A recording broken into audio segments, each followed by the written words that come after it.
Your coworkers may need your attention for many reasons, and it's important that you understand how to pay attention fully to what they're saying and how they're saying it, as well as how your communication style may affect your interactions with them.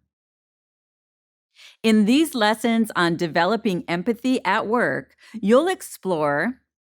why giving others your full attention is key to practicing empathy, why it's important to focus on your coworkers' needs, how to evaluate your communication style, and the importance of responding to requests in a timely manner. These lessons on developing empathy at work will help you learn to engage with your coworkers empathetically and help them when they're in distress or in need of assistance.